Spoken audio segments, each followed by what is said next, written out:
हरिः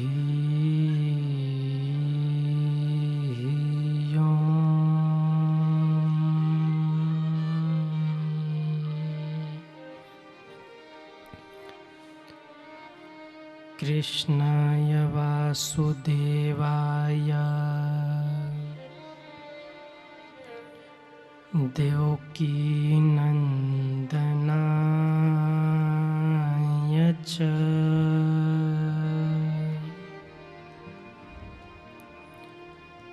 नन्दगोपकुमाराय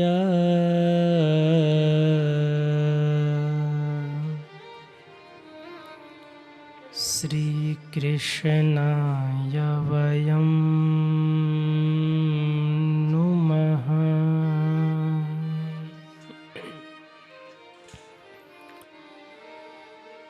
राधे मेरी स्वामिनी,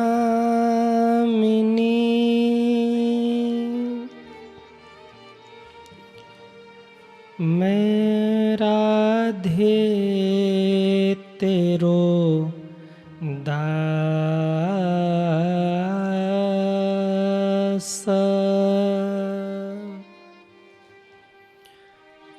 जन्म जन्म मोहि दीजियो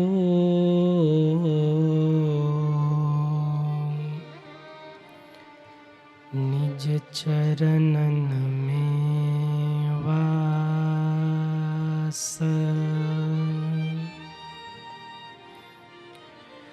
जन्म जन्म मोहि दीजियो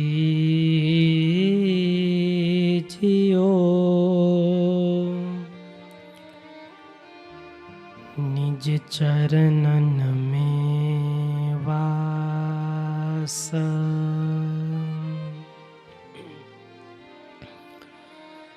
आइए हनुमंत विराजिए,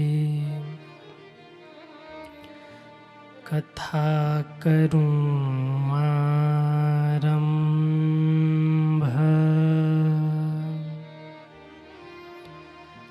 प्रेम सहित गादीधरऊं,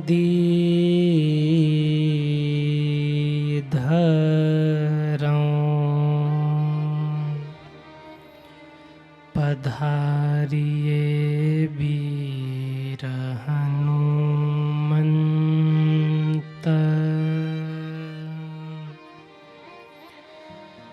प्रेम सहित गादीधरऊं,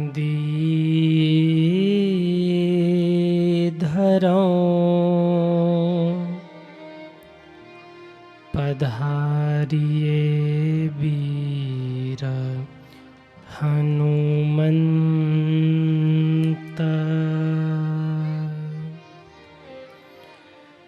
बोलिए भागवत भगवान की जय हो। कृष्ण कन्हैया लाल की जय हो। राधे रानी की जय हो। श्री व्यास जी महाराज की जय हो। सुखदेव भगवान की जय हो। श्री हनुमंत लाल की जय हो। बाबा विश्वनाथ की जय हो। ओम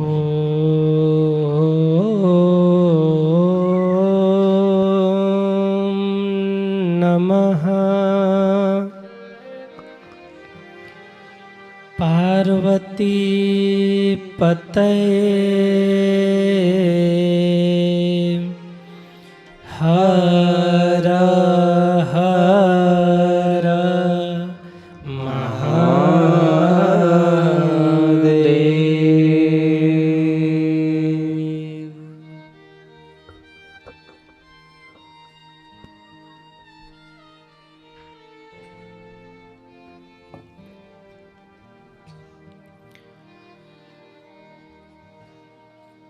परम मंगलमय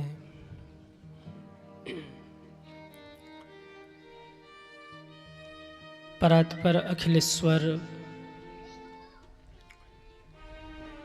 अकारण करुणावरुणालय भक्तवांछा कल्पतरु भगवान श्री सीताराम जी महाराज, श्री राधा कृष्ण एवं श्रीमद् भागवत महापुराण की परम पावनी कथा को बारंबार प्रणाम वंदन करते हुए विराजमान परमानंद संत वीर बलवंत भक्त शिरोमणि कपिराज श्री हनुमान जी महाराज के पावन चरणों में बारंबार प्रणाम निवेदित करते हुए पूज्य श्री सद्गुरुदेव जी महाराज के पावन चरणों में बारंबार प्रणाम वंदन करते हुए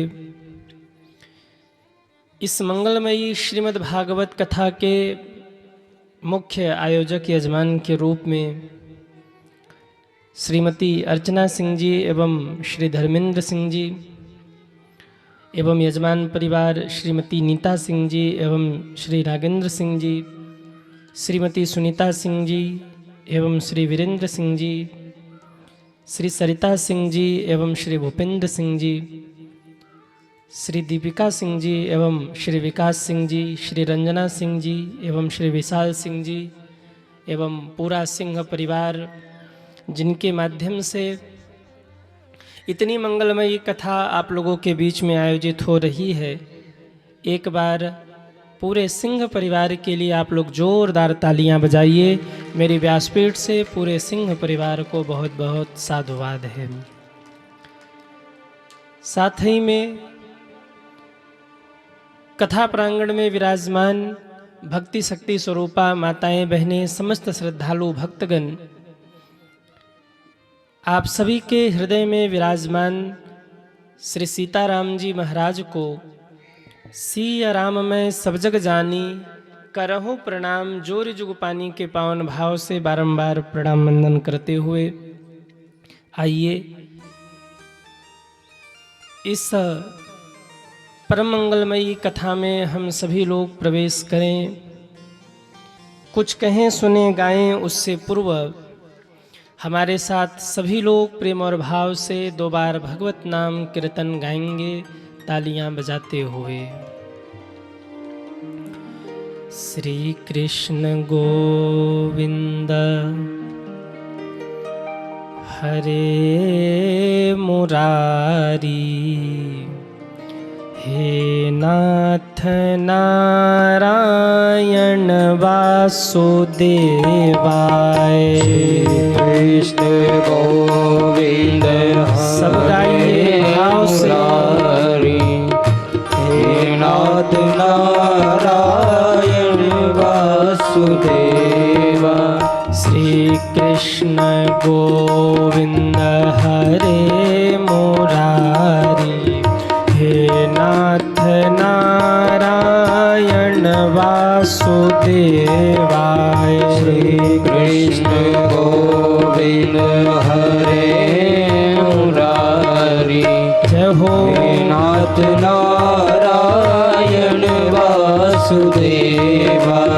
हे नाथ नारायण वासुदेवाय। नाथ नारायण वासुदेवा। हे नाथ नारायण वासुदेवाय। हे नाथ नारायण वासुदेवा। हे नाथ नारायण वासुदेवाय। हे नाथ नारायण वासुदेवा। श्री कृष्ण गोविंद हरे मुरारी, हे नाथ नारायण वासुदेवा। श्री कृष्ण गोविंद हरे मुरारी, हे नाथ नारायण वासुदेवा। जरा उठाइए दोनों हाथों को और तालियां बजाते हुए हरि बोल।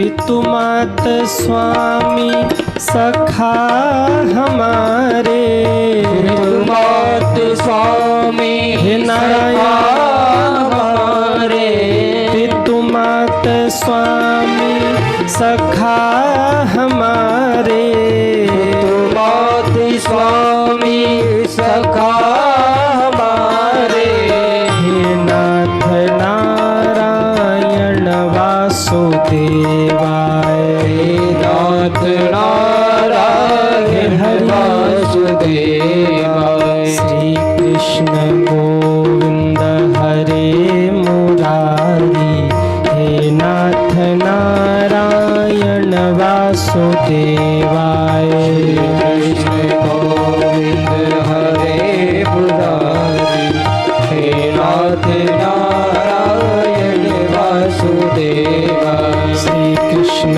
गोविंद हरे मुरारी, हे नाथ नारायण वासुदेवाय, कृष्ण गोविंद हरे मुरारी, हे नाथ नारायण वासुदेवाय। एक बार जितने लोग बैठे सभी दोनों हाथ ऊपर करेंगे और दोनों हाथ ऊपर करके तालियां बजाते हुए 1 2 3 4 हरे रामा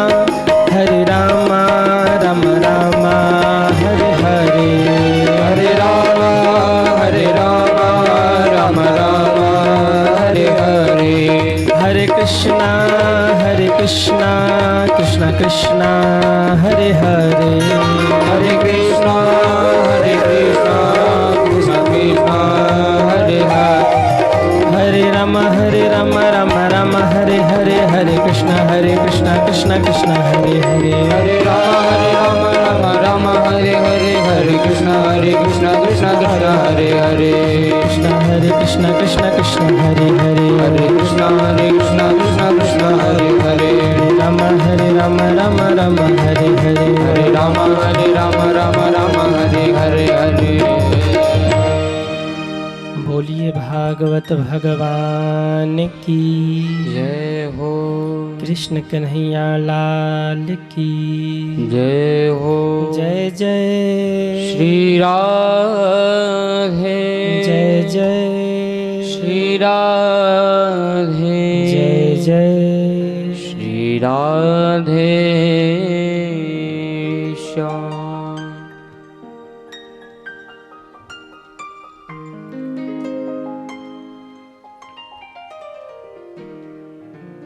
आइए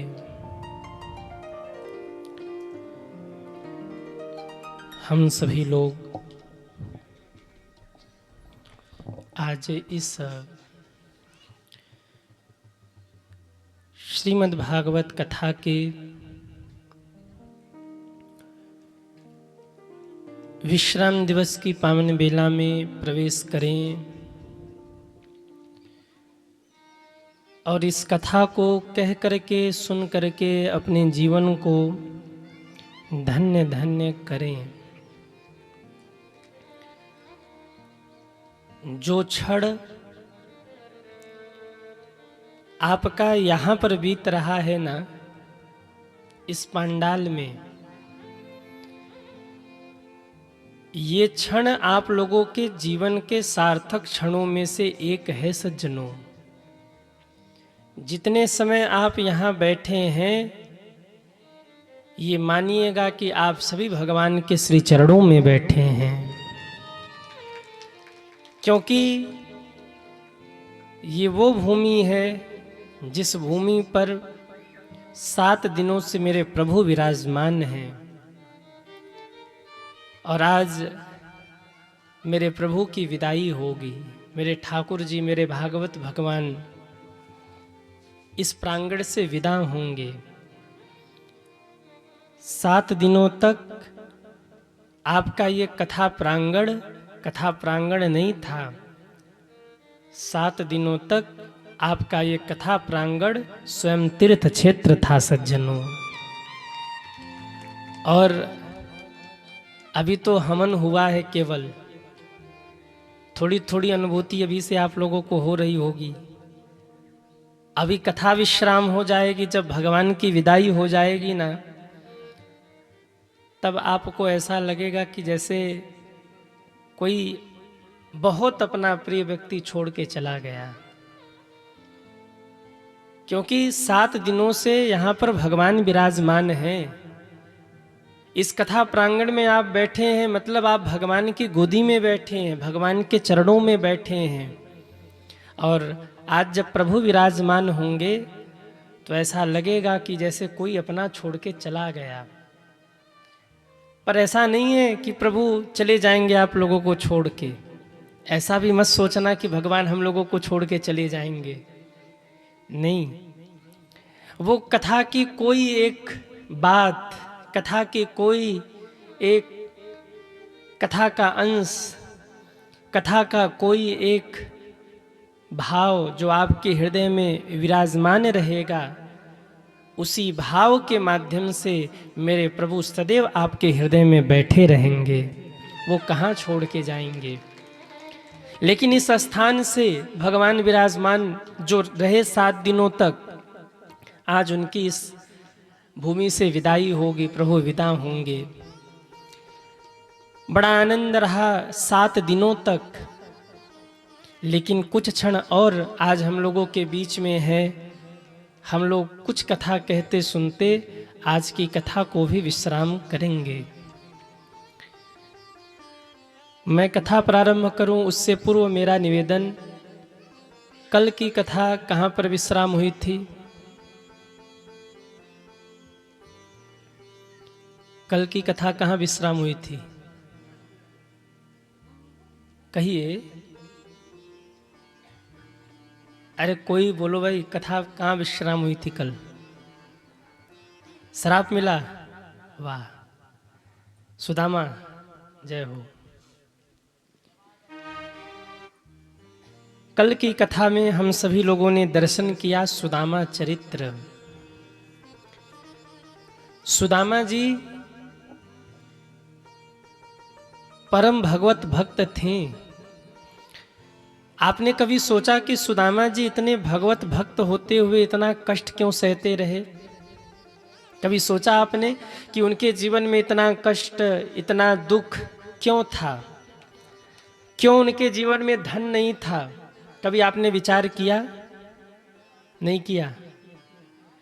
सुदामा जी जो विपत्ति झेल रहे थे ना, वो विपत्ति सुदामा जी की विपत्ति नहीं थी, बल्कि वो विपत्ति तो साक्षात कृष्ण की थी, जो सुदामा जी अपने माथे पर लेकर झेल रहे थे।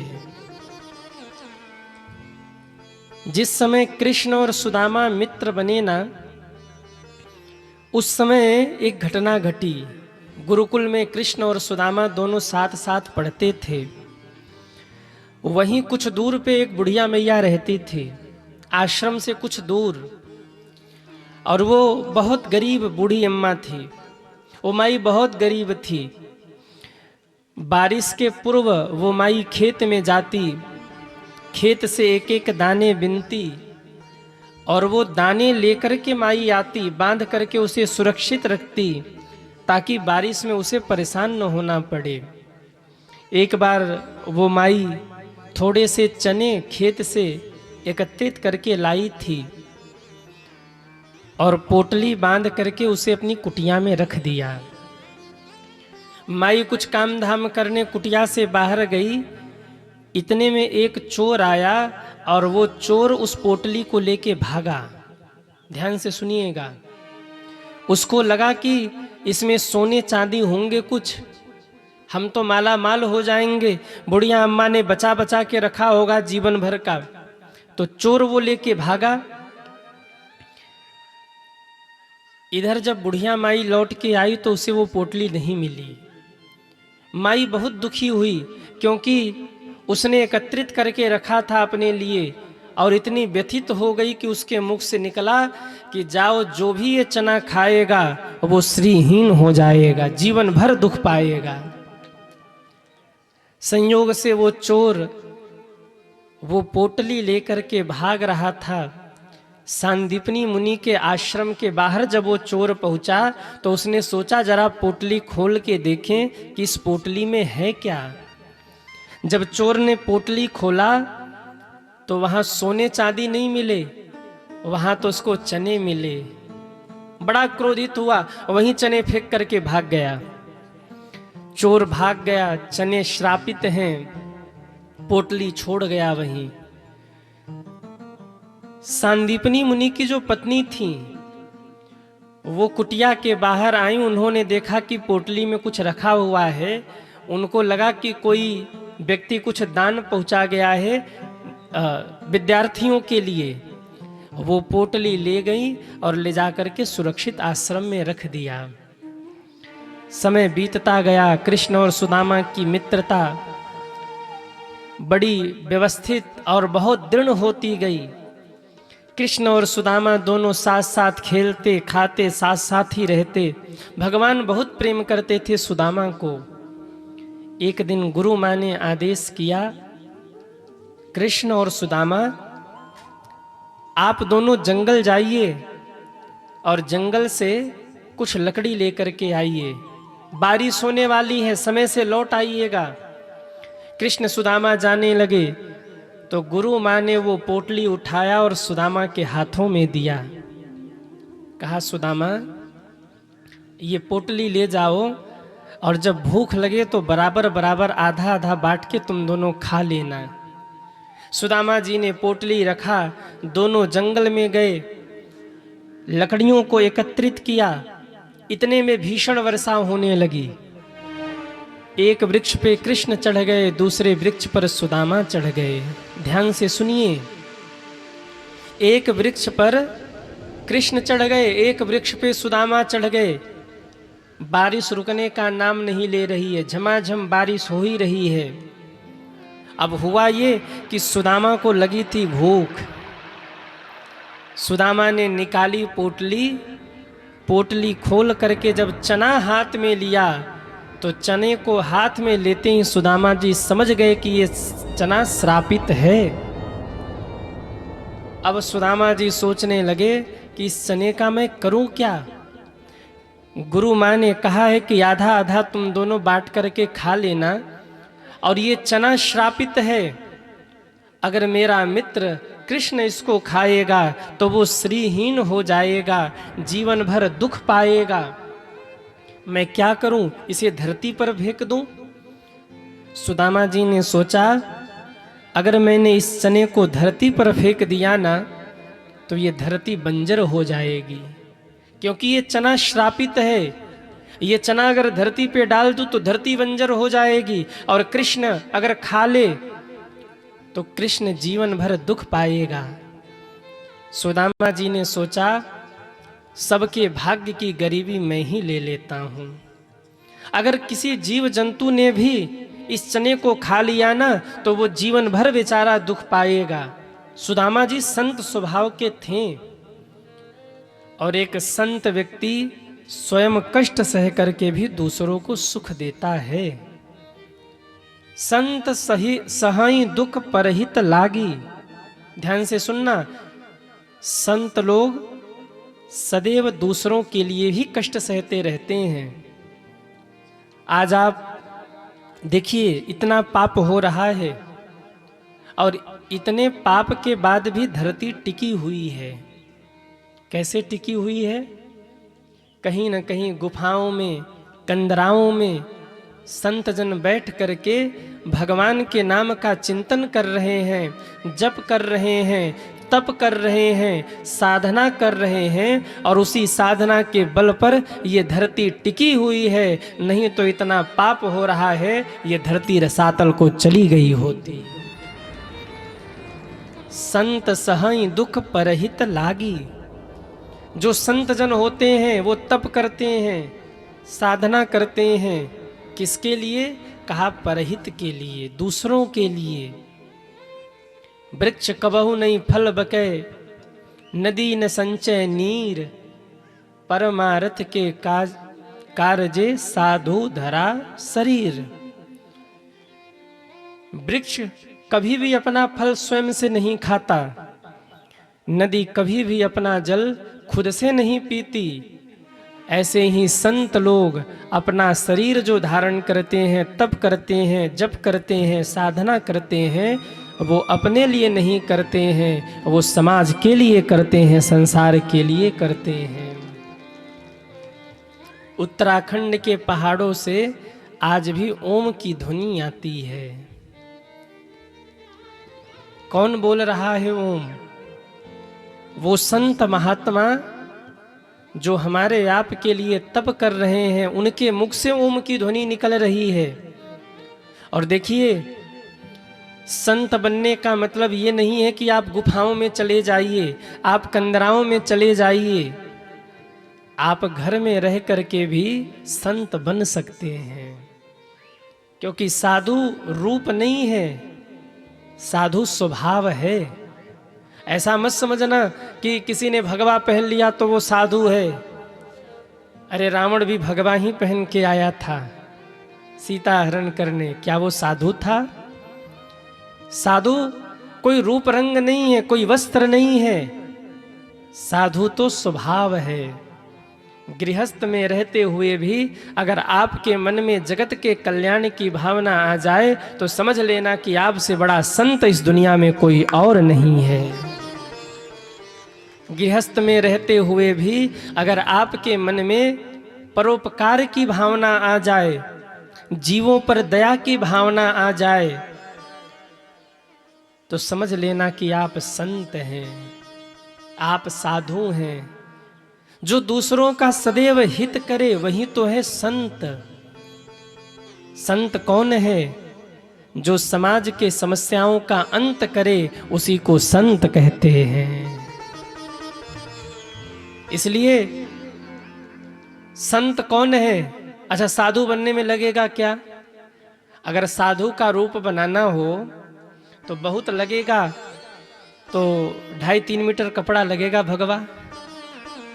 एक कुर्ता सिला लीजिए और नीचे एक बढ़िया भगवा अचला बांध लीजिए, और एक भगवा पगड़ी, हमारे जैसी नहीं, वो भगवा वाली जो आती भगवे रंग वाली भगवा पगड़ी बांध लीजिए सिर पे। 5 रुपया का चंदन और 5 रुपया का रोली लेकर के छाप लीजिए। कोई कहेगा भाई कोई साधु वधु बैठा है क्या? बाल थोड़ा मत कटाइए, दाढ़ी बाल 1-2-4 महीने इसे छोड़ दीजिए, बढ़िया बाल बढ़ जाए, दाढ़ी बढ़ जाए, चंदन घिस लीजिए, साधु लगने लगेंगे। लेकिन साधु लगने में और होने में बड़ा फर्क है। साधु लगना अलग है और साधु होना अलग है। साधु स्वभाव है। यदि आपके मन में किसी को कष्ट देने की भावना है, यदि आपके मन में किसी को पीड़ा देने की भावना है, तो ये मानिएगा कि कहीं न कहीं अभी संतता जीवन में नहीं आई। संत कौन है? जो अपने से किसी को कष्ट न दे, अपने से किसी को पीड़ा न दे। इसीलिए तो एक बड़ा प्यारा भजन गाते हैं, अरे नहीं चाहिए दिल दुखाना किसी का, नहीं चाहिए दिल दुखाना किसी का, नहीं चाहिए दिल दुखाना किसी का। सदन रहा है, सदन रहा है, सदन रहेगा, सदन रहेगा। जमाना किसी का, नहीं चाहिए दिल दुखाना किसी का, नहीं चाहिए दिल दुखाना किसी का। जरा उठाइए दोनों हाथों को, हरि बोल।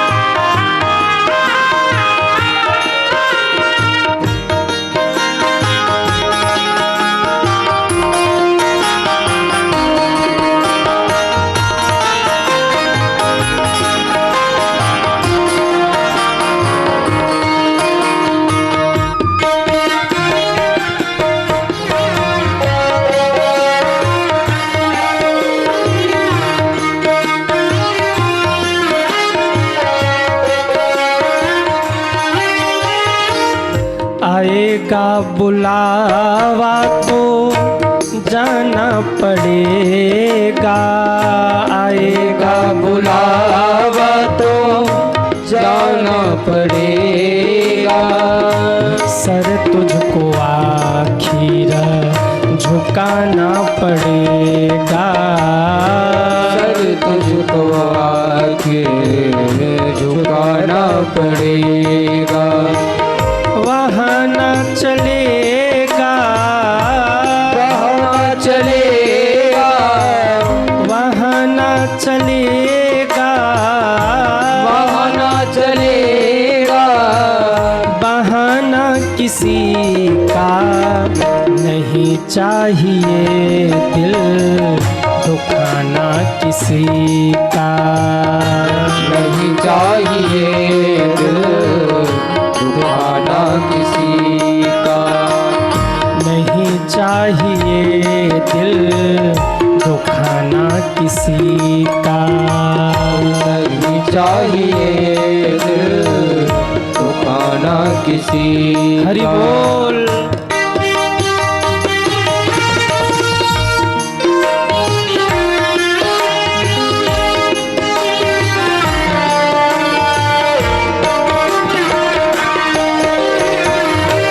पहले तो तुम अपने आप को संभालो, हक नहीं तुमको बुराई औरों में निकालो।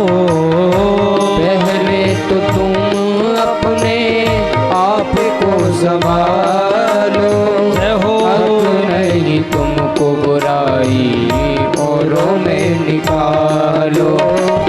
बुरा है बुरा जग में, बुरा है बुरा जग में, बुरा है बुरा जग में, बताना किसी का नहीं चाहिए, दिल दुखाना किसी का नहीं चाहिए, दिल दुखाना किसी का नहीं चाहिए, दिल दुखाना किसी का नहीं चाहिए, दिल दुखाना किसी जरा उठाइए दोनों हाथों को, हरि बोल।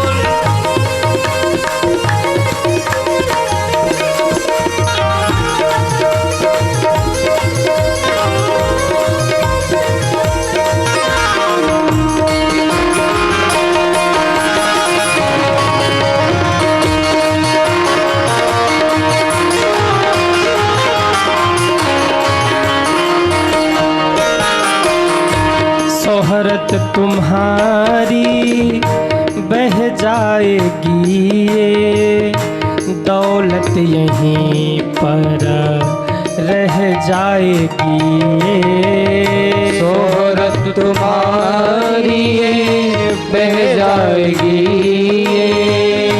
दौलत यहीं पर रह जाएगी। ओ शोहरत तुम्हारी बह जाएगी, ये दौलत यहीं पर रह जाएगी, ये शोहरत तुम्हारी बह जाएगी,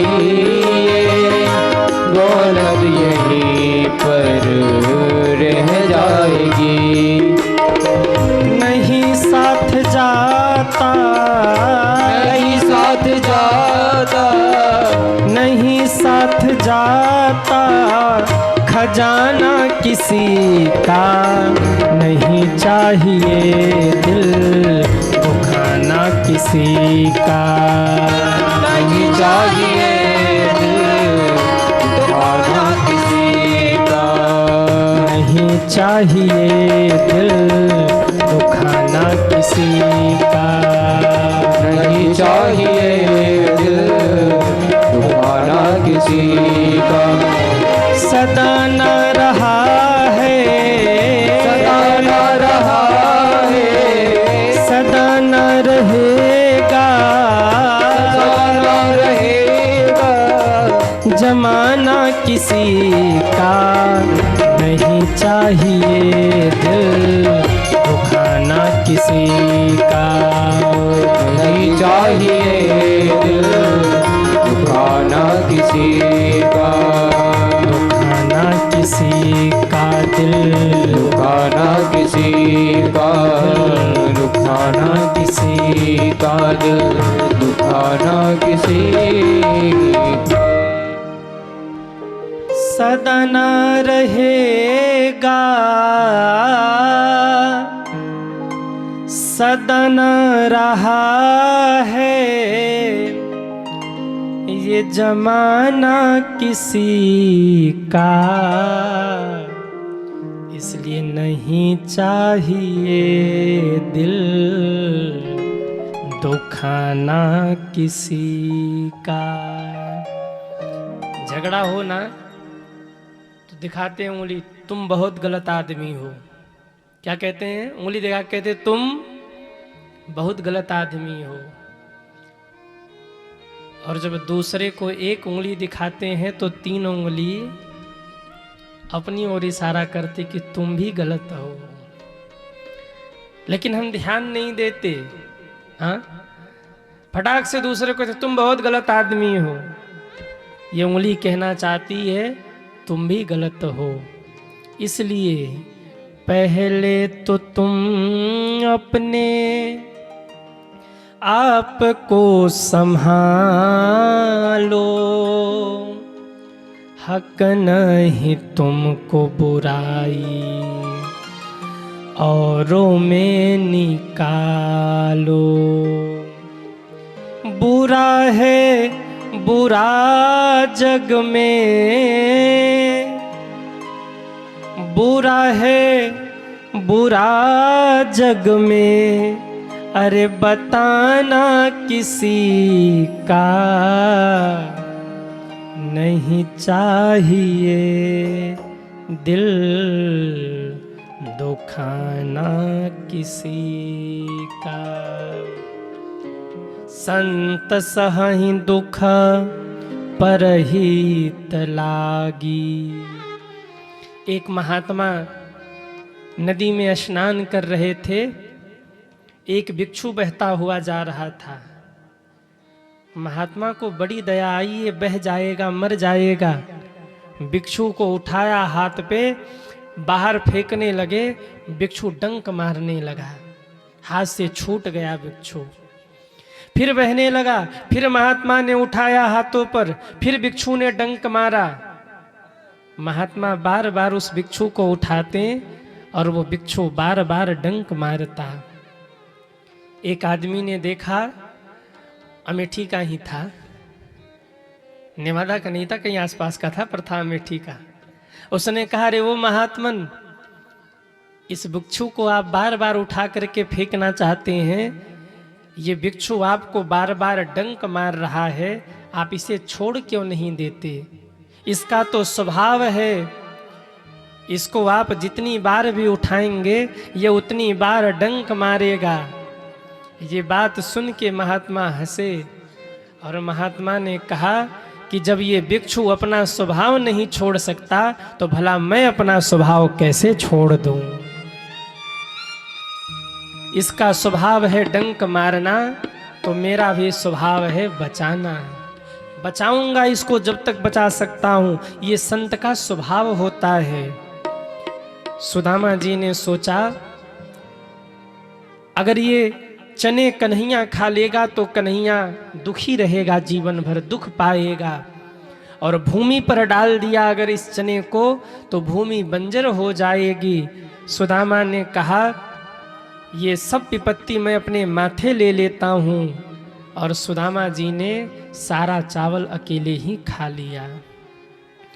जब सुदामा जी चावल खा रहे थे ना, तो दांत कट कट कट कट बज रहा था। कृष्ण ने पूछा, अरे सुदामा, तेरा दांत क्यों बज रहा है? भगवान जानते थे कि कुछ गड़बड़ कर रहा है सुदामा।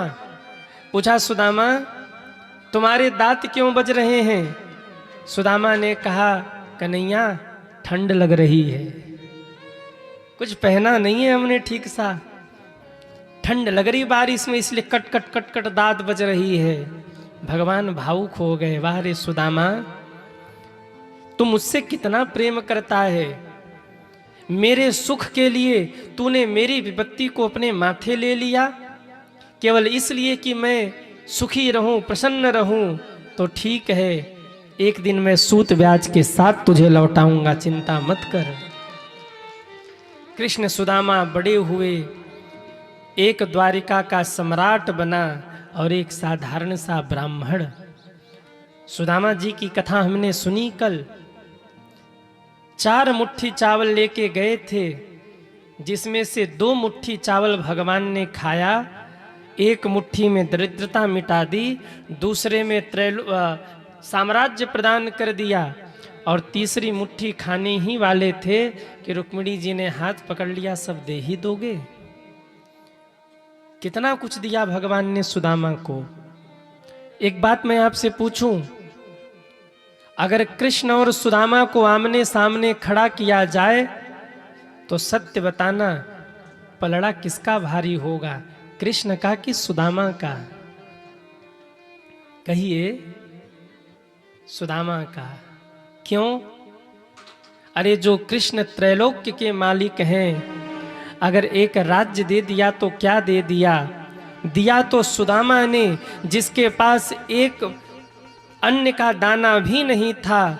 जब सुदामा जी मिलने के लिए गए तो 4 मुट्ठी चावल लेके गए।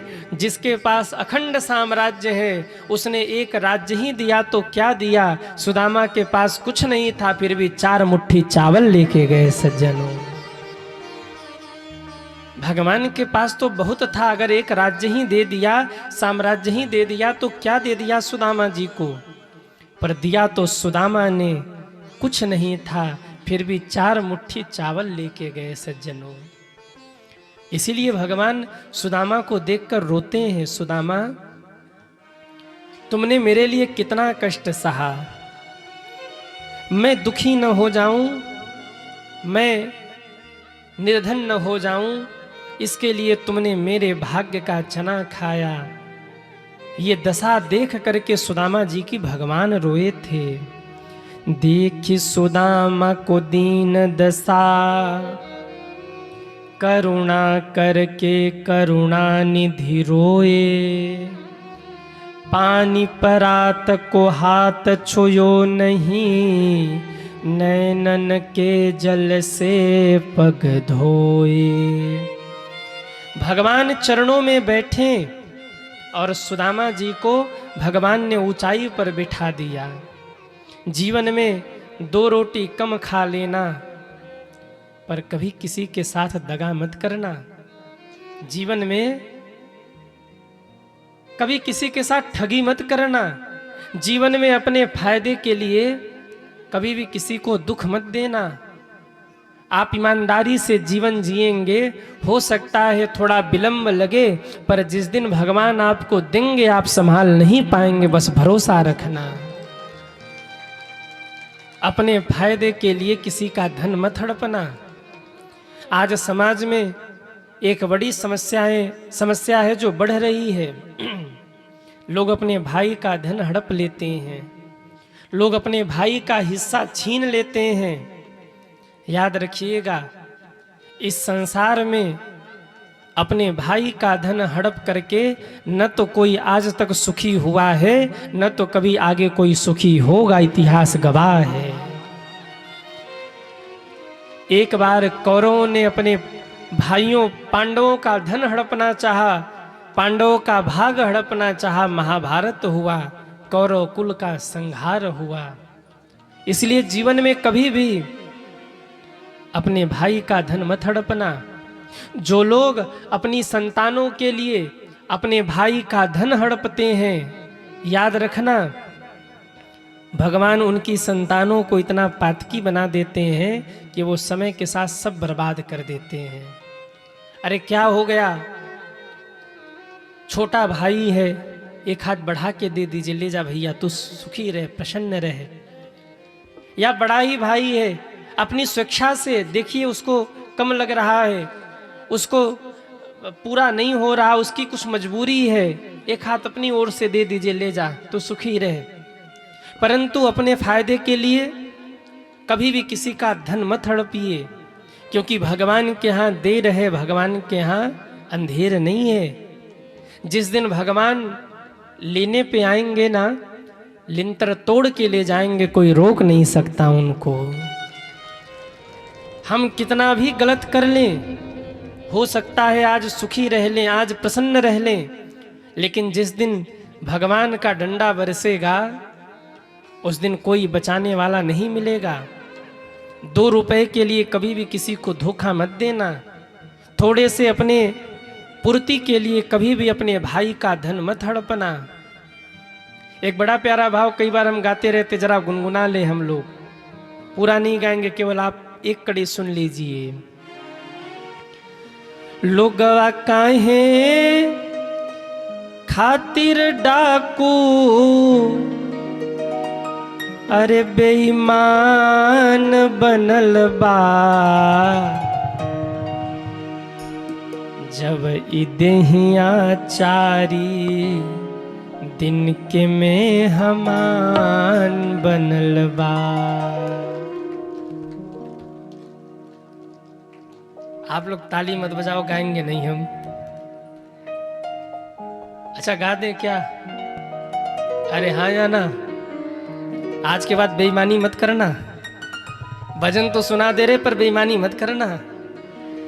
लोगवा काहे खातिर डाकू बेईमान बनल बा, जब ई देहिया चारी दिन के मेहमान बनल बा, जब ई देहिया चारी दिन के मेहमान बनल बा, जब ई देहिया चारी दिन के मेहमान बनल बा, जब ई देहिया चारी दिन के मेहमान बनल बा।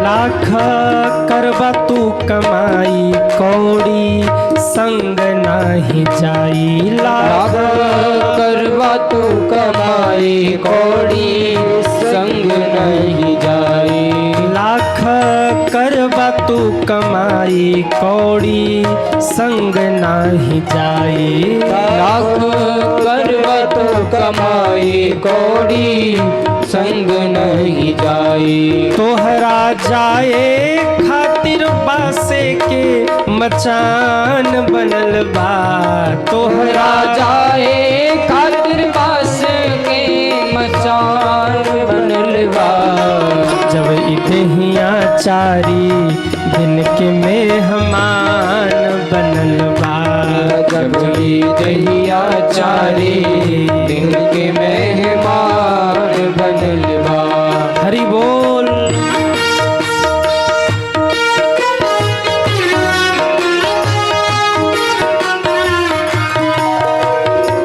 भगवान की कृपा से अगर थोड़ी सी अमीरी आ जाए ना तो गुरूर बढ़ जाता है।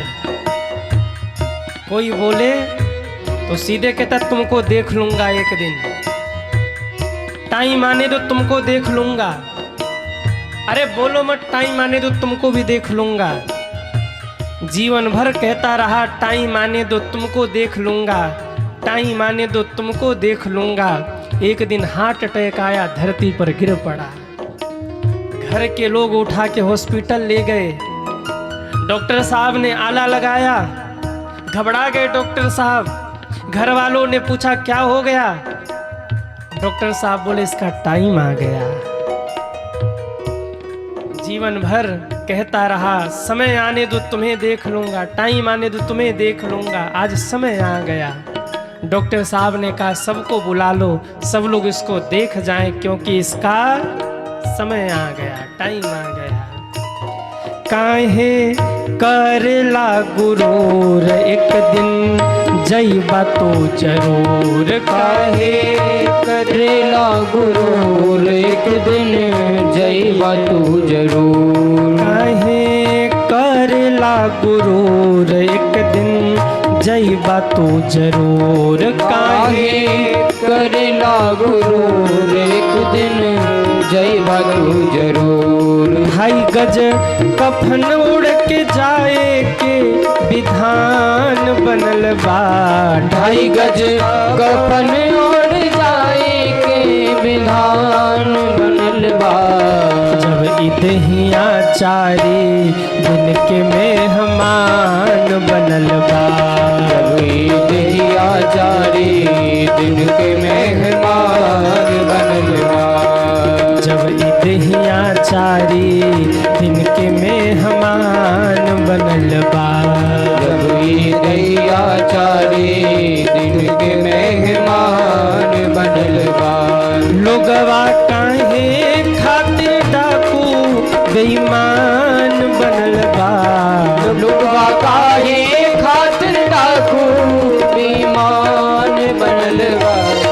जब इदहिया चारी दिन के मेहमान बनल बा। जब इदहिया चारी दिन के मेहमान बनल बा। जब इदहिया चारी दिन के मेहमान बनल बा। जब इदहिया चारी दिन के मेहमान बनल बा। के मेहमान बनल बा। के मेहमान बनल बा। काहे करेला गुरूर एक दिन जईबा तो जरूर। अरे गाओ ना। काहे करेला गुरूर एक दिन। सब अपने अपने बगल वालों को सुनाओ। काहे करेला गुरूर एक दिन जईबा तो जरूर। काहे एक दिन कोई बहुत झगड़ा करे ना तो यही कड़ी उसको सुना देना। काहे करेला गुरूर एक दिन जईबा तो जरूर। तोहरा जाए खातिर बासे के मचान बनल बा। तोहरा जाए खातिर बासे का मकान मचान बनल बा। जब इदहिया चारी दिन के मेहमान बनल बा। कोई कितना भी अमीर हो, ढाई गज कफन उड़ के जाए के विधान बनल बा। जब इदहिया चारी दिन के मेहमान बनल बा। इसलिए कभी भी अपने फायदे के लिए किसी को धोखा मत देना। कभी भी अपने लाभ के लिए किसी को कष्ट मत देना। सुदामा जी को देखिए, जीवन भर सुदामा जी ने कष्ट सहा, लेकिन जब जीवन का एक समय आया, वो जब भगवान की कृपा हुई, इतना दिया भगवान ने, इतना दिया। सुदामा जी के जीवन में किसी चीज की कमी नहीं रह गई। भक्ति करते रहिए, भक्ति में बड़ी शक्ति है। हो सकता है कि आज आप दुखी हों, लेकिन कल आप सुखी जरूर होंगे। जब जब जीवन में दुख आए ना, एक ही बात सोचना कि जब हमारे जीवन में सुख नहीं रुका तो दुख कैसे रुकेगा। दुख आया है तो दुख भी जाएगा, सुख आया है तो सुख भी जाएगा। ये दुख और सुख ये तो चलता रहता है। दुखी मत होइए, भक्ति करते रहिए। सुदामा जी की तरह एक न एक दिन भगवान कृपा जरूर करेंगे। सुदामा जी तो घर छोड़ के जाने वाले थे, पर भगवान ने कहा कि सुदामा तुम चले जाओगे तो लोग मुझे क्या कहेंगे। तुम अगर इस महल में नहीं रहोगे तो लोग मुझे कहेंगे कि कृष्ण की भक्ति करने वाले को आखिर मिला ही क्या। इसलिए सुदामा तुम रुक जाओ। सुदामा को जबरदस्ती भगवान ने रोका है। इस प्रकार से भगवान ने सुदामा जी के ऊपर कृपा की। बोलिए कृष्ण कन्हैया लाल की जय हो। इसके बाद जो कुछ पापी बच गए थे भगवान ने सबका संहार किया। और देखो 11 वर्ष 56 दिन भगवान ब्रज में रहे थे, लेकिन जब 11 वर्ष 56 दिन हो गए तो भगवान ब्रज को छोड़ करके चले गए थे। लगभग 100 वर्ष के बाद 111 वर्ष के भगवान जब हुए तब एक बार ब्रजवासियों से मुलाकात हुई एक स्थान पर। और जब ब्रजवासियों से मुलाकात हुई, आहा, ब्रजवासी भगवान को देख करके रोने लगे। 100 वर्ष तक का भगवान का वियोग रहा ब्रजवासियों से। एक मेले में जब मिले हैं भगवान ब्रजवासियों से, आहा, भगवान को देखकर सारे ब्रजवासी भावुक हो गए।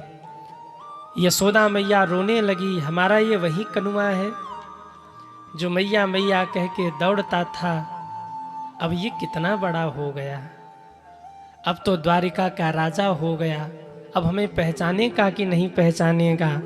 पर कन्हैया ने जब यशोदा मैया को देखा है, उसी भाव में मैया मैया कहते हुए जाकर मैया से लिपट गए सज्जनों। यशोदा मैया रोने लगी, कन्हैया का बचपना याद आ गया। कैसे बचपन में कन्हैया खेलते थे, कैसे माखन चुराते थे, सारी लीला मैया को स्मरण में हो आया। माँ तो माँ होती है ना, बच्चा कितना भी बड़ा क्यों न हो, जब वो माँ के सामने जाता है तो बच्चा ही रहता है सज्जनों। इसलिए यहाँ जितने लोग भी हैं, मैं निवेदन करूं, इस संसार के लिए आप कितने भी बड़े क्यों न हो जाइएगा, पर जब अपने माँ बाप के सामने जाइएगा तो छोटे बालक ही बन के जाइएगा, उनके सामने बुद्धिमान मत बनिएगा। माँ बाप का अगर स्नेह पाना है तो उनके सामने आप बालक बन के ही जाइएगा सज्जनों। कितने भी बड़े आप हो जाइए, माँ के सामने आप बालक ही रहेंगे। माँ की ममता इतनी विशाल है, पिता का वात्सल्य इतना विशाल है, पिता की करुणा इतनी विशाल है कि उसके सामने दुनिया के सारे पद फीके पड़ जाएंगे। इसलिए माँ बाप के सामने जब भी जाइए छोटा बालक बन के जाइए। उनके सामने बहुत बुद्धिमान बनने का प्रयास मत करिए, वो माता पिता हैं। आप कितने भी बड़े बन जाएंगे, याद रखना, थोड़े से पढ़ लिख करके बच्चे माँ बाप को कहते हैं, मम्मी तुम तो बहुत पुराने जमाने की बात करती हो, तुम क्या जानो, आजकल जमाना बहुत एडवांस हो गया है। अरे भैया, आप पढ़ लिख करके भी जितना नहीं जानते, आपकी माँ बिना पढ़े लिखे उससे ज्यादा जानती है। आप पढ़ लिख करके भी जितने बुद्धिमान नहीं है ना, आपकी माँ बिना पढ़े लिखे भी उससे कहीं अधिक बुद्धिमान है। इसलिए माँ बाप के सामने कभी बहुत बुद्धिमान मत बनिए। माँ बाप के सामने उनका छोटा सा बालक ही बन के आप जाइए, क्योंकि माँ माँ होती है। माँ जैसा संसार में कौन होगा, आप अनुभव करना। बेटा लाख लड़ ले झगड़ ले माँ से, माँ को गाली भी दे दे, माँ को अपशब्द भी कह ले, लेकिन जब रात के 10, 11, 12 बजते हैं तो माँ को लगता है कि मेरे बेटे ने कुछ खाया नहीं है। माँ भोजन बनाती है, थाली सजाती है, और माँ थाली सजा करके ले करके बेटे के कक्ष में जाती है, सिरहाने थाली रख करके पीठ थपथपाती है, बेटे लड़ाई झगड़े तो होते रहते, उठो और तुम भोजन कर लो, भूखे नहीं सोते हैं। ये पात्र होती है माँ सज्जनों। इसलिए माँ बाप के सामने सदैव नादान बन के रहिए, उसी में आनंद है। आजकल के बच्चे पढ़ने लिखने के बाद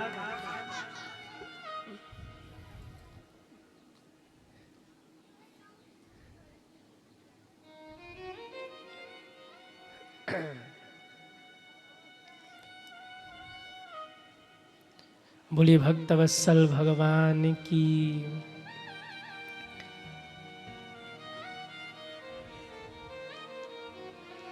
कृष्ण कन्हैया लाल की। जय हो।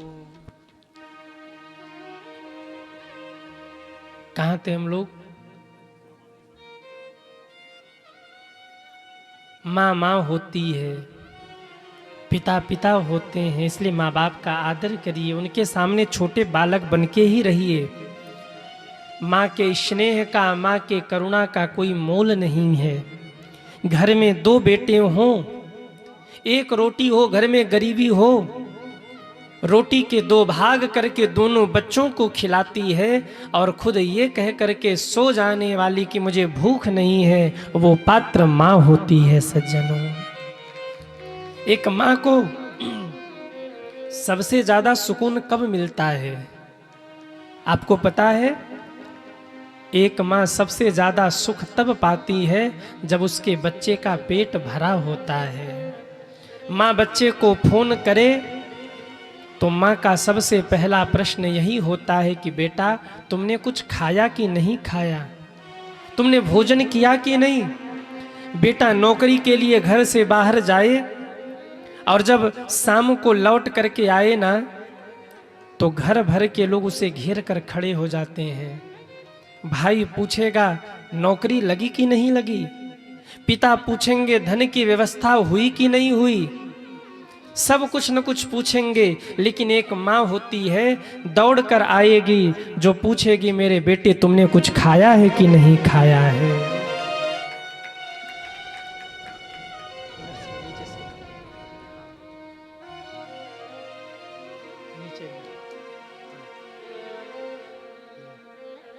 नीचे उतर के माँ होती है जो ये चाहती है मेरे बेटे का पेट भरा रहे, इसके बाद और मुझे क्या चाहिए। इसीलिए तो माँ शब्द का कोई जोड़ नहीं है सज्जनों।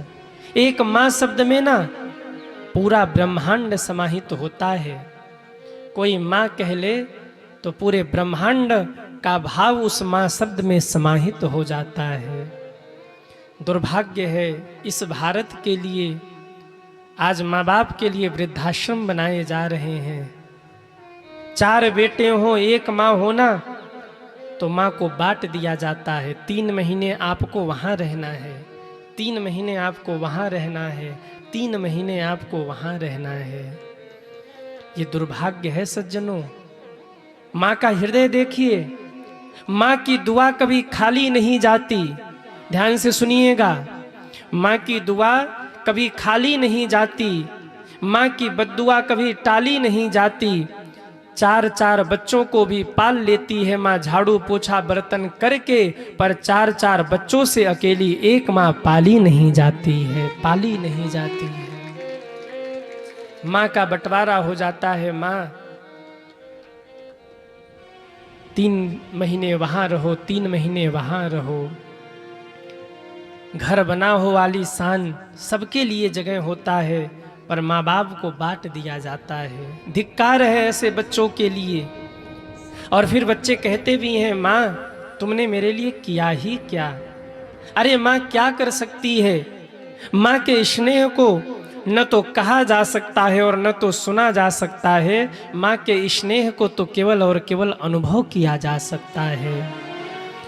एक कथा में सुनाऊं, ध्यान से सुनना। एक गौरैया पक्षी थी। वो गौरैया, उसके 4 बच्चे, धीरे धीरे बच्चे बड़े होने लगे। चारों बच्चों के पंख हो आए, चारों बच्चे अब थोड़ा थोड़ा उड़ने भी लगे थे। लेकिन एक दिन शाम को घोंसले में वो जब गौरैया बैठी थी तो चारों बच्चों ने माँ से कहा, माँ आप हमसे कितना प्रेम करती हैं। उस गौरैया ने कहा, बेटे ये कहने का विषय नहीं है, पर यदि तुमने पूछा है तो तुम अगर ये भी कह दो ना कि हम तुम्हारे लिए प्राण दे दें तो हम तुम्हारे लिए प्राण भी दे सकते हैं, हम तुमसे इतना प्रेम करते हैं।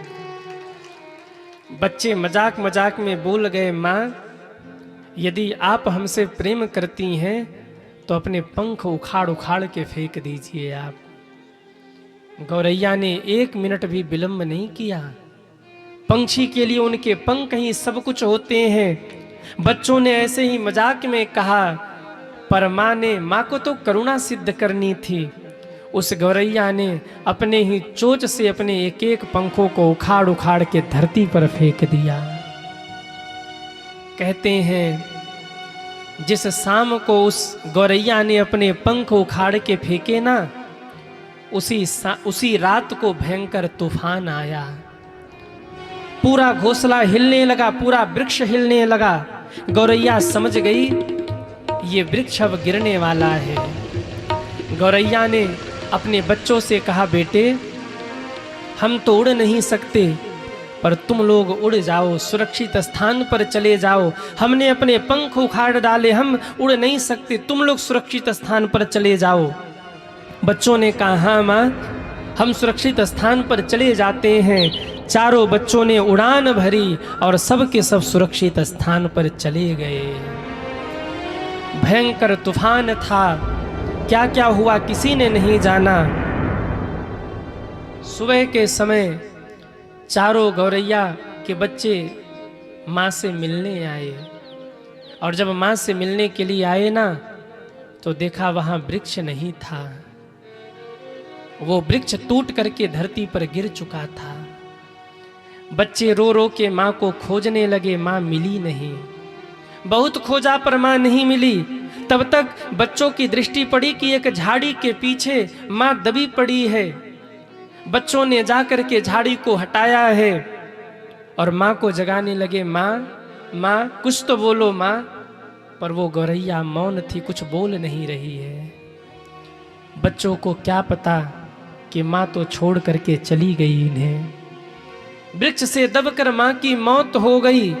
और जब बच्चों ने जाना कि माँ की मौत हो गई ना, बच्चे बिलख बिलख करके रोने लगे, माँ माँ आप हमें छोड़कर कहाँ चली गई। रोते रोते बगल की डाली पर देखा तो माँ ने जाने से पहले अपने चोंच से उस डाली पर कुरेद कुरेद करके लिखा था, मेरे लाल, मैंने तुम्हारे लिए पंख उखाड़ करके फेंक दिए। अगर तुम जाने से पहले एक बार ये कह देते, माँ तुमने हमारे लिए पंख उखाड़ कर फेंके हैं, हम तुम्हें छोड़कर नहीं जाएंगे, तो शायद आंधी भी रुक जाता और तूफान भी रुक जाता। पर तुमने ऐसा नहीं किया। सदैव खुश रहो। बच्चों ने जब ये पढ़ा तो बच्चे रो पड़े। सज्जनों, ये केवल एक कथा नहीं है, ये केवल एक कथा मत समझना। इस कथा से हम ये सीख लें, माँ का हृदय कितना विशाल होता है।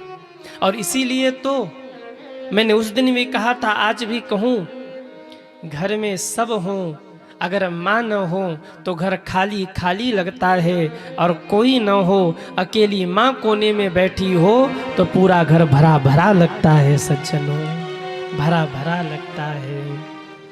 इसीलिए तो संत लोग गाते हैं, भले ही भरल पूरल पूरा परिवार लागता हो, परिवार लागता, एगो माई बिना घरवा अन्हार लागता।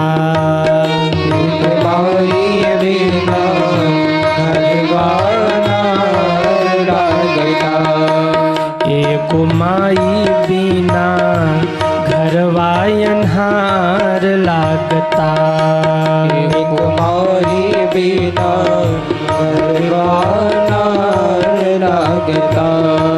भले ही भरल पूरल पूरा परिवार लागता हो, परिवार लागता, एक माई बिना घरवा अन्हार लागता, एक माई बिना घरवा अन्हार लागता।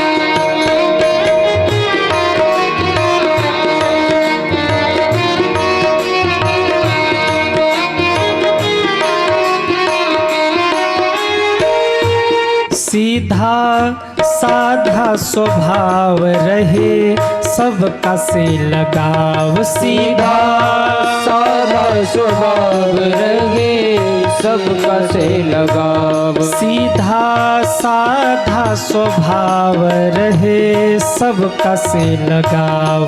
सीधा साधा स्वभाव रहे सबका से लगाव। उनके बिना घर आंगन अन्हार लागता हो। अन्हार लागता एक माई बिना दुनिया अन्हार लागता।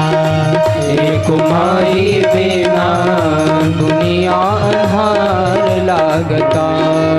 एक माई बिना घरवा अन्हार लागता। एक माई बिना घरवा अन्हार लागता।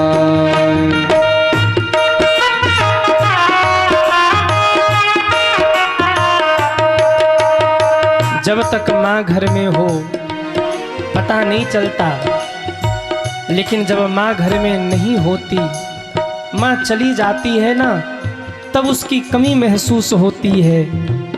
जब भी घर में जाओ लगता है अब तक तो माँ दौड़ के आती थी, हृदय से लगा लेती थी, कुछ न कुछ बोलती थी। अब हमसे कौन बोलेगा। एक माँ के चले जाने के बाद बच्चों के हृदय की पीड़ा आप समझिए, कितना कष्ट होता है। घर में जब भी प्रवेश करते थे तो माँ मिलती थी, पर अब वो माँ नहीं है।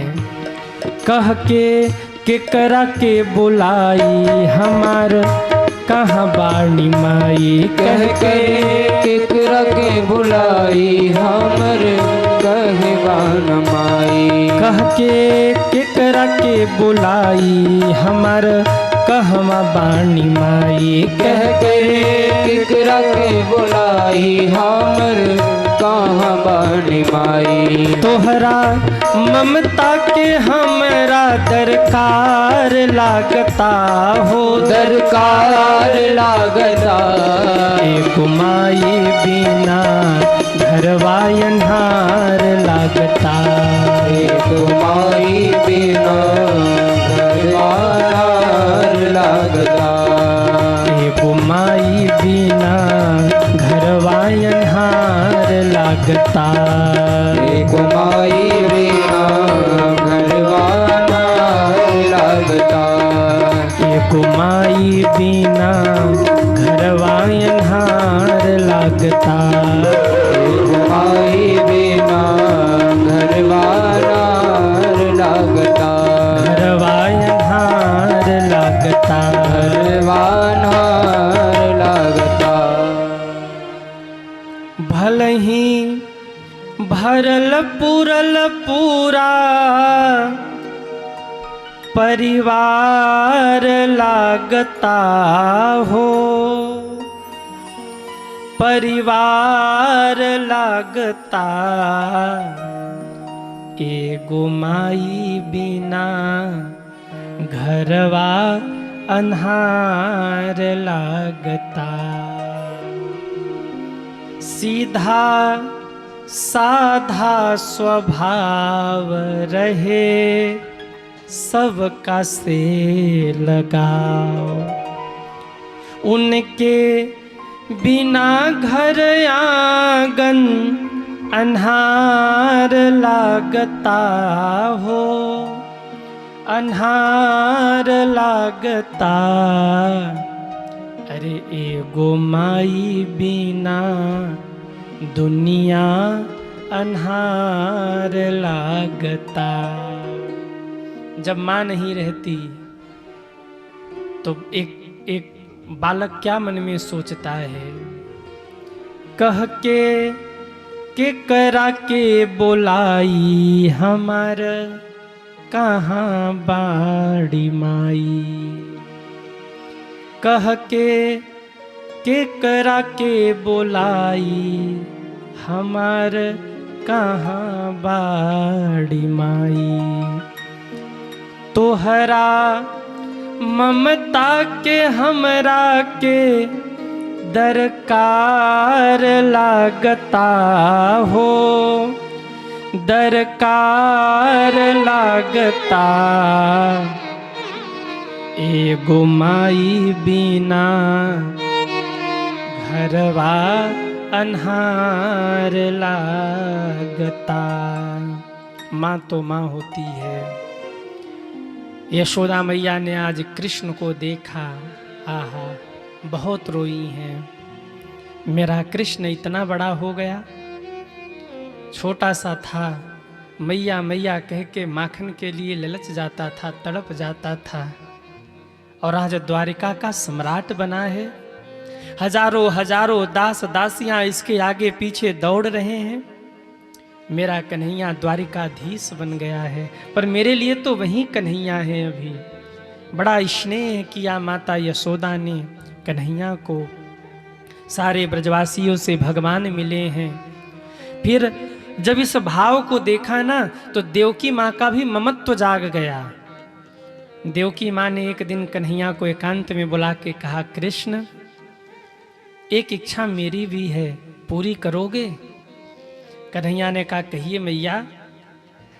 देवकी मैया कहती हैं, मेरे 6 पुत्रों को कंस ने मार दिया था, मुझे उन 6 बेटों से मिलना है। तुम्हें मैंने सुना है तुम भगवान हो, मुझे मेरे उन 6 पुत्रों से मिलवाओ। भगवान ने उन्हें धाम से बुलवाया है। भगवान के लिए क्या संभव है? भगवान ने उन 6 बालकों को धाम से बुलवा करके माँ से मिलवाया है। माँ ने खूब स्नेह किया है। फिर भगवान ने उन्हें अंतर्ध्यान किया है। इस प्रकार से भगवान की लीला आगे बढ़ी। एक दिन भगवान ने देखा कि हमारा ही परिवार पापी हो गया, हमारे ही बच्चे अधर्मी हो गए, विधर्मी हो गए, पाप करने लग गए। और कई बार जब धन की अति हो जाए तो जीवन में अभिमान आ ही जाता है। जीवन में जीव पाप करने ही लग जाता, वो अपने आप को भूल जाता है। कोई विधायक हो ना, विधायक चाचा हूं, लेकिन भतीजे को देखो गाड़ी पे लिखवा के घूमेगा, सावधान हमारे चाचा जी विधायक हैं। चाचा जी हैं ना, तुम क्यों लिखवा के घूम रहे? बोले चलता है। बड़े बाप के बड़े बेटे अगर संस्कार न दिया जाए तो बिगड़ जाते हैं। बुरा न मानना मेरी बातों को। जिसने संघर्ष करके एक एक सीढ़ी चढ़ना सीखा हो, संघर्ष करके जीना सीखा हो, उसे अभिमान नहीं आता जल्दी। परंतु जिसे सब सहज में मिल गया हो ना, उसे बहुत जल्दी अभिमान हो जाता है और वो नष्ट हो जाता है। धन हो आपके पास, फिर भी अपने बच्चों से कहिए कि वो संघर्ष करें। एक समय के साथ आप उनको कहिए कि भाई अब थोड़ी सी जिम्मेदारी अपने से तुम संभालो, अपनी व्यवस्था तुम खुद से देखो, अपने खर्चे तुम खुद से वहन करो। कब तक हमारे कंधे पर रहोगे? बच्चे जब बड़े होने लगे, माँ बाप से निवेदन है अपने बच्चों को जिम्मेदारी देना शुरू करो। नहीं एक दिन समाज में पागल बन के घूमेगा, न कोई गुण रहेगा, न कोई जीवन में अच्छाई रहेगी, बस वो पैसा उड़ाना जानेगा। बच्चे बड़े हो जाएं तो भैया ठीक है, उनके आवश्यकताओं को आप पूर्ण करो, लेकिन उनको आप कसौटी पर कसो, संस्कारों की कसौटी पर, संघर्ष की कसौटी पर। और नहीं कसेंगे तो वो अपना जीवन बर्बाद कर लेंगे। पत्थर तभी पूजा जाता है जब पत्थर छेने के प्रहार को, हथौड़े के प्रहार को सह लेता है। अपने बच्चों को संघर्ष करवाइए, उन्हें थोड़ा लड़ने दीजिए, थोड़ा संघर्ष करने दीजिए। बड़े बाप के बड़े बेटे अगर संस्कार न दिया जाए तो बिगड़ जाते हैं। और यही हुआ भगवान के पुत्रों के साथ में, राम के पुत्रों में और श्री कृष्ण के पुत्रों में क्या अंतर है? लोग कहते हैं कि सीता जी का दोबारा वनवास हुआ, पर सज्जनों वो वनवास नहीं था, माता सीता जानती थी अगर मेरे पुत्र अवध में जन्म लेंगे और पता लगेगा कि हमारे पिता चक्रवर्ती सम्राट महाराज राम हैं, ब्रह्म हैं, तो हमारे बच्चे वो संस्कार, वो विद्या नहीं सीख पाएंगे जो उन्हें सीखना चाहिए।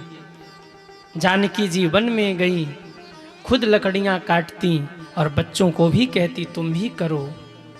और जब पढ़ा लिखा सिखा करके अभाव में रख करके उन्हें जब संस्कार की कसौटी पर कसा, जब उन्हें विद्या प्रदान की वाल्मीकि ऋषि ने, तब परिणाम ये हुआ कि एक बार राम भी आए तो लौक उसने राम को भी पीछे कर दिया अपने बाणों से।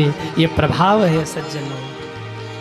और वहीं कृष्ण के बच्चे, भगवान श्री कृष्ण दूसरों को बनाते रहे पर अपने परिवार पर तो ध्यान दे ही नहीं पाए।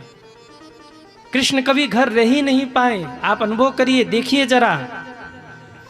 द्वारिका गए, वहाँ विवाह आदि हुआ, फिर कुछ दिन वहाँ रुके, हस्तिनापुर चले गए, वहाँ संघर्ष करते रहे, घूम घूम के असुरों का अंत कराते रहे। और जब लौट के आए तो पता लगा कि सब जगह तो हम सबको संभालते रहे पर हमारा परिवार ही बिगड़ गया, हमारा परिवार ही अभिमानी हो गया। अब भगवान को लगा कि मेरे परिवार का ही अब अंत कराना चाहिए, अब मैं अपने परिवार का ही अंत करा दूं। भगवान के मन में आ गई ये बात।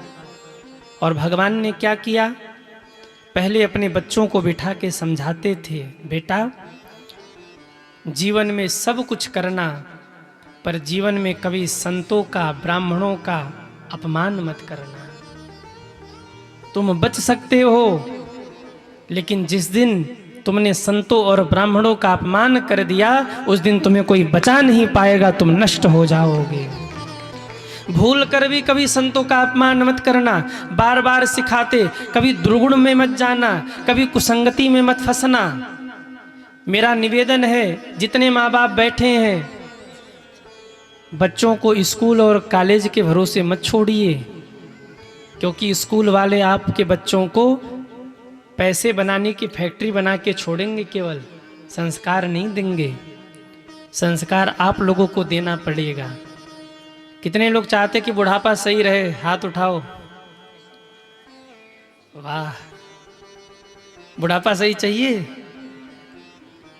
आधे घंटे रोज अपने बच्चों को अपने पास बिठाया करिए और बिठा करके उन्हें संस्कार दिया करिए। हमने अपने जीवन में पूज्य दादी जी से बहुत लोरियां सुनी हैं और लोरियों में पूरी राम कहानी हमने सुनी है। हम लोग जब छोटे छोटे होते थे ना, आजकल के बच्चों को लोरी कहाँ मिलती है। आजकल के बच्चे तो जन्म लेते ही हॉस्टल में भेज दिए जाते हैं, क्योंकि माँ बाप पे इतनी जिम्मेदारी है कि वो बच्चों को संभाल ही नहीं सकते। उनको हॉस्टल में भेज दिया, अब हॉस्टल में कुछ और ही सीख रहे हैं वो। लेकिन पहले के बच्चे, उनको लोरी सुनाई जाती थी। पूज्य दादी जी, हम जब छोटे छोटे थे हम लोग, तो रात में पढ़ने लिखने के बाद दादी जी की गोद में जाके बैठ जाते थे, अभी भी मुझे स्मरण है। और पूज्य दादी माँ एक बहुत प्यारी लोरी हम लोगों को सुनाती थी, जो हम लोग आज भी अपनी कथाओं में कभी कभी गाते हैं। भजन संग्रह भाग 1 में पूज्य दादी जी की एक लोरी लिखी हुई है। पूज्य दादी जी राम कहानी सुनाती थी लोरियों में। और एक बड़ा प्यारा गीत कि अशोक वाटिका में मैया जानकी दुखी है बैठी हैं, और अशोक वृक्ष को देख करके माता जानकी रो रो के अपने हृदय का भाव कहती हैं। अरे अरे भैया अशोकवा होना, अरे अरे भैया अशोकवा होना, भैया हरि लेता दुखिया कशोकवा होना। सीता जी रो के अशोक वृक्ष से कह रही हैं, अरे नाथ जोगिया लखन बैरगिया होना, जो हत हुई है पर्ण कुटिया में रहिया होना, हमरे हर लेक ले जा संदेशवा होना। आप लोग समझ पा रहे हैं कि नहीं? भोजपुरी समझते हैं? समझते हैं ना? सीता जी कह रही हैं, मोरा मृगवा पे मनवा लोभाई गईले ना। सीता जी कहती, भैया अशोक, अयोध्या में हम जहाँ रहते थे वो कनक भवन था। कनक भवन छोड़ करके हम जंगल में आए राम जी की सेवा के लिए, पर जंगल में आने के बाद हमारा मन सोने के मृग में बहक गया, सोने के मृग में लग गया। सोने के घर के ठोकर सोने के घर को ठोकर मार कर आए, पर सोने के मृग में मन लग गया। परिणाम, मोरा मृगवा पे मनवा लोभाई गईले ना। दुष्ट साधु के रूप धई के आई गईले ना। रावण को कह रही हैं, दुष्ट साधु के रूप धई के आई गईले ना। ऐसे तपस्विन के नहीं विश्वसवा होना। भैया हरि लेता दुखिया के शोकवा होना। बचपन में हम लोग ये लोरी सुनते थे, अरे अरे भैया अशोकवा होना, भैया हरि लेता दुखिया के सुखवा होना। और आजकल के बच्चे क्या सुनते हैं? ट्विंकल ट्विंकल, आगे बोलो, है लिटिल स्टार। वाह, हम हो अंग्रेजी सीख जाएंगे, घबराओ मत। ट्विंकल ट्विंकल लिटिल स्टार, तो वो जिंदगी भर लिटिल स्टार ही बन के रह जाते हैं। ठीक है, अपने बच्चों को इंग्लिश मीडियम पढ़ाइए, पर बुढ़ापा अच्छा चाहते हैं तो आधे घंटे अपने बच्चों को अपने पास बिठाइए और उन्हें संस्कारों की कसौटी में कसिए। उन्हें बचपन से ही ऐसे साँचे में ढाल दीजिए कि बड़े होने के बाद वो संस्कार युक्त हो जाएं, वो माता पिता की सेवा करें। नहीं तो वृद्धाश्रम तो खुला ही है। हाँ, हम लोग बेंगलोर में कथा कर रहे थे, आज भी मुझे वो बात याद है। सिंह साहब, भैया आप लोग वहाँ कथा करवा रहे थे, मुझे वहाँ सूचना मिली कि बेंगलोर में वृद्धाश्रमों की बुकिंग हो रही है। आज भी मुझे वो बात स्मरण है कि जब बच्चा शायद 5 वर्ष का हो जाए तो कुछ पैसे दे करके वृद्धाश्रम में लोग कमरा बुक कर लेते हैं कि बाद में दिक्कत ना हो। अब सोचिए ये क्यों हो रहा है? क्योंकि बच्चों को हमने धन कमाने का मशीन तो बना दिया, पर संस्कार नहीं दे पाए। और याद रखना, बिना संस्कार के कितना भी धन हो सब चौपट है, बेकार है, नष्ट हो जाएगा। संस्कार दीजिए बच्चों को। भगवान संस्कार दे रहे हैं। भगवान कहते, बेटे कभी जीवन में संतों का अपमान मत करना, जीवन में कभी किसी ब्राह्मण का अपमान मत करना, कभी गऊ के ऊपर हाथ मत उठाना, कभी भी अपने से बड़ों का अनादर मत करना। कौन सिखा रहा? कहिए ना, कौन सिखा रहा? भगवान श्री कृष्ण अपने बच्चों को सिखा रहे हैं। लेकिन भगवान के बच्चे नहीं समझे। कृष्ण कौन है? कृष्णम वंदे जगत गुरु, वो जगत गुरु हैं। और गुरु का काम केवल है मार्ग दिखाना, चलना तो शिष्य का कार्य है। शिष्य चलेगा कि नहीं चलेगा ये शिष्य की जिम्मेवारी है।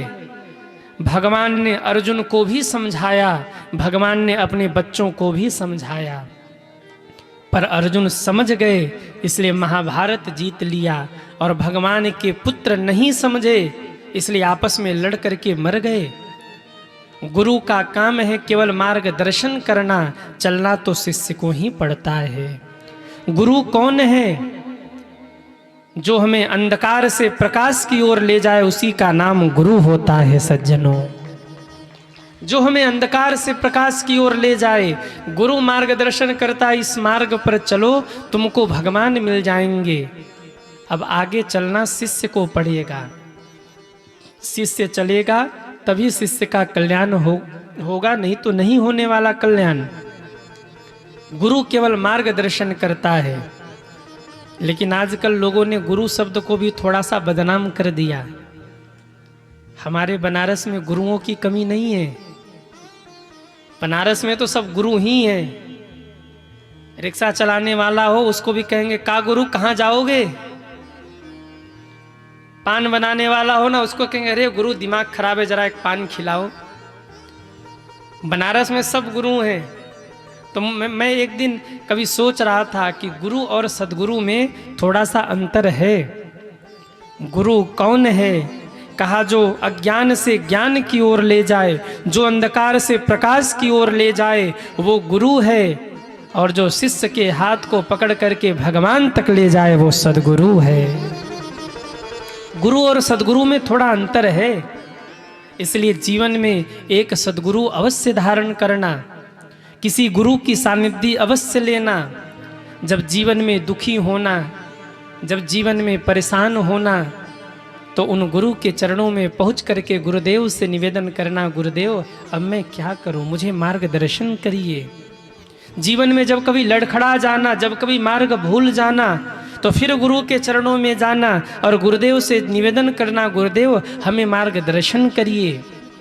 गुरु ही है जो हमें सदमार्ग की ओर ले जाएगा। इसीलिए कहा गया गुरु बिन भवनिधि तरहि न कोई, गुरु बिन भवनिधि तरहि न कोई, गुरु बिन भवनिधि तरहि न कोई, गुरु बिन भवनिधि तरहि न कोई, गुरु बिन भवनिधि तरहि न कोई, जो बिरंची शंकर सन होई, जो बिरंची शंकर सन होई, शंकर सन होई,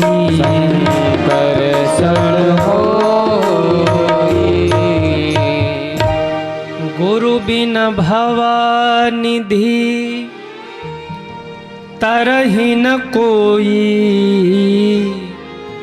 जो बिरंची शंकर सन होई। बिना गुरु के कल्याण नहीं है। कहा जाता है जब तक जीवन में गुरु नहीं तब तक जीवन शुरू नहीं। एक सेठ जी के पास एक संत जी पहुँचे। संत जी ने कहा सेठ जी आपके कितने बेटे हैं?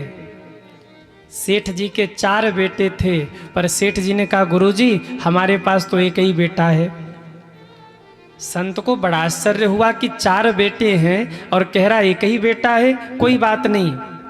दूसरा प्रश्न किया सेठ जी आपने अपने जीवन में कितना कमाया? सेठ जी ने करोड़ों कमाया था, पर कहा गुरुजी हमने अपने जीवन में केवल 10,000 रुपया कमाया। संत को बड़ा आश्चर्य हुआ। फिर संत ने तीसरा प्रश्न किया सेठ जी आपकी उम्र कितनी है? सेठ जी की उम्र थी 55 साल। कितने साल? 55 साल। पर सेठ जी ने कहा गुरुजी हमारी उम्र केवल 5 साल है। संत को बड़ा आश्चर्य हुआ। संत ने कहा सेठ जी एक बात समझ में नहीं आई, बेटे 4 हैं और कहते हैं एक, कमाया आपने करोड़ों पर कहते हैं 10,000 कमाया, और उम्र आपकी 55 की है और कह रहे आप केवल 5 साल के हैं, ये क्यों? सेठ जी ने बड़ी प्यारी बात कही। कहा गुरुजी बेटे तो 4 हैं पर 3 विदेश रहते हैं, कभी फ़ोन भी नहीं करते, कभी हालचाल भी नहीं लेते, जो हमें छोड़कर चले गए कभी फ़ोन भी नहीं करते, हम उनको अपना क्या जाने। हमारा तो एक ही बेटा है जो दिन रात हमारी सेवा किया करता है, हमारे साथ रहता है, इसलिए केवल एक बेटा। संत जी ने कहा वाह बहुत अच्छी बात, पर कमाया करोड़ों और कह रहे केवल 10,000 कमाया, ऐसा क्यों? सेठ जी ने कहा कमाया तो करोड़ों, पर कहीं बिल्डिंग बनवा दी, कहीं दुकान बनवा दिया, कहीं गाड़ी खरीद ली, कहीं बेटे का विवाह किया, कहीं बेटी का विवाह किया। अब तक जितना कमाया ना, उसमें से केवल हमने 10,000 रुपये का दान किया। और गुरुजी जो धन हमने संसार में खर्च कर दिया वो धन तो समाप्त हो गया, काम तो वही 10,000 आएगा जिसका हमने दान किया है। संत जी ने कहा वाह बहुत अच्छी बात, पर उम्र तो आपकी 55 की है और आप कह रहे 5 साल, ऐसा क्यों? सेठ जी ने कहा गुरुजी उम्र तो 55 की है, पर 50 वर्ष संसार में बीत गए। कभी बेटे का विवाह किया, कभी बेटी का विवाह किया, कभी धन कमाया, कभी बिजनेस किया। 5 वर्ष पहले हमने गुरु मंत्र लिया और गुरु मंत्र लेकर 5 वर्ष से हम भजन कर रहे हैं, इसलिए 50 वर्ष तो व्यर्थ हो गए, काम तो वहीं 5 वर्ष आएगा जब से हमने गुरु मंत्र लेकर के भजन करना शुरू किया। ये कथा कहना चाहती है कि जब तक जीवन में गुरु नहीं तब तक जीवन शुरू नहीं।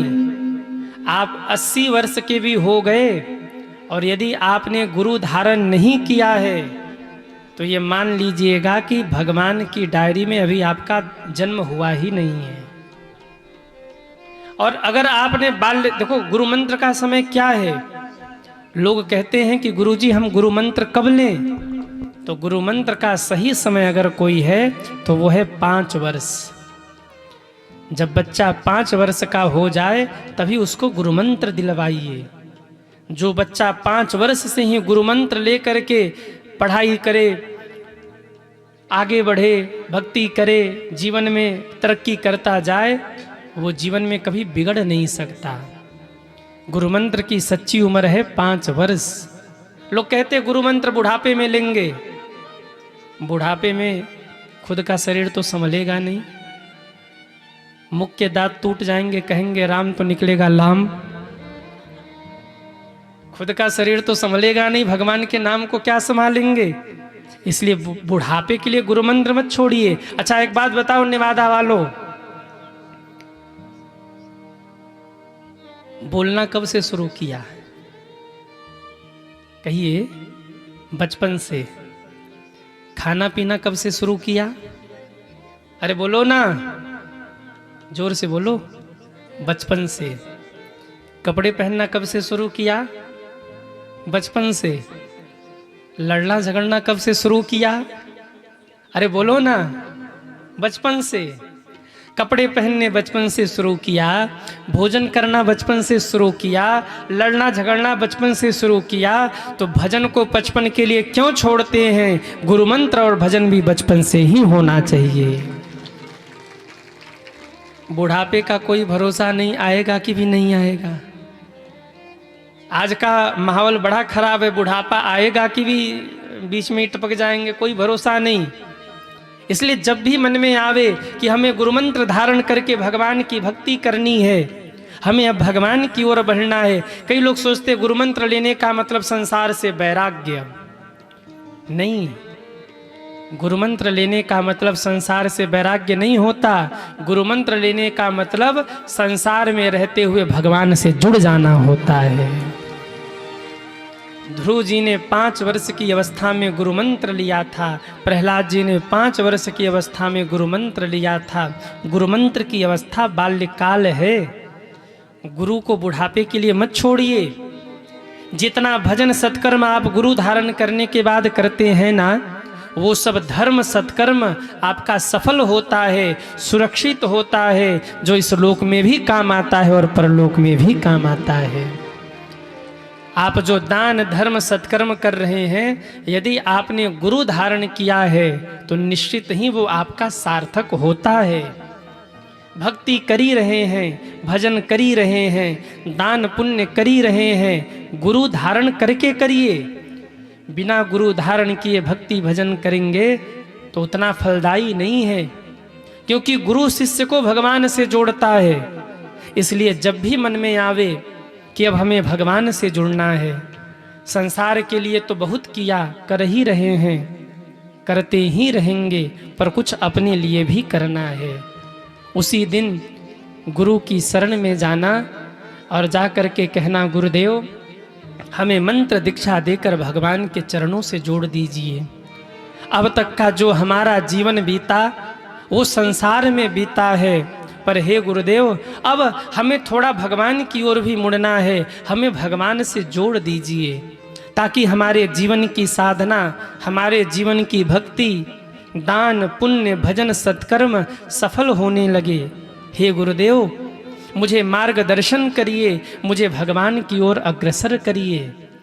और जब गुरु से आप निवेदन करते हैं, गुरु कृपा करके गुरु मंत्र देते हैं, तो वो सब केवल गुरु मंत्र नहीं होता, वो आपके मुक्ति का मार्ग प्रशस्त करना होता है। सज्जनों, गुरु आपके मुक्ति के मार्ग को प्रशस्त करते हैं। इसलिए जब भी मन में भाव आए कि बहुत किया अपने लिए, संसार के लिए, अब कुछ अपने लिए करना है, उसी क्षण गुरुदेव की शरण में जाना और गुरु मंत्र लेकर के भगवान का भजन करना शुरू करना। जो भी संत, जो भी गुरु आपको अच्छे लगते हैं, मानव जीवन बड़ा महत्वपूर्ण है। उन्हीं गुरु की शरण में जाकर निवेदन करके गुरु मंत्र लेकर भगवान का भजन शुरू करना, क्योंकि इस जीवन का कोई भरोसा नहीं है, इस मानव शरीर का कोई भरोसा नहीं है। अभी कथा चल रही है, मैं कथा बोल रहा, आप कथा सुन रहे, अभी एक सेकेंड बाद यहाँ कौन रहेगा कौन नहीं रहेगा इसकी गारंटी नहीं है। इसलिए जब भी जीवन में भाव जगे तब गुरु की शरण लेकर भगवान का भजन करना, क्योंकि जब तक जीवन में गुरु नहीं तब तक जीवन शुरू नहीं। जब तक जीवन में गुरुदेव का आगमन नहीं होगा तब तक भक्ति सफल नहीं होगी, साधना सफल नहीं होगी। गुरुदेव भक्ति को पुष्ट करते हैं, साधना को पुष्ट करते हैं, और गुरुदेव हमारे हाथ को पकड़ करके भगवान के चरणों तक पहुंचा देते हैं। आप गुरु मंत्र धारण करने के पहले धर्म सत्कर्म करना और गुरु मंत्र धारण करने के बाद धर्म सत्कर्म करना, दोनों में आपको फल समझ में आएगा, फर्क समझ में आएगा। जो गुरुमुखी होकर के आप एक सुंदरकांड का पाठ भी करेंगे तो ऐसा आपको लगेगा कि हमको कुछ अनुभूति हो रही, हमको कुछ मिल रहा है, क्योंकि गुरु धारण करने के बाद भक्ति, साधना, पूजा पाठ ये सब सफल होने लगता है। मैंने एक दिन और कहा था, गुरु धारण करना मतलब भगवान की डायरी में अपने नाम का खाता खुलवाना। बैंक में आप पैसा जमा करने जाइए और आपके नाम का खाता ही न हो तो पैसा जमा नहीं होगा।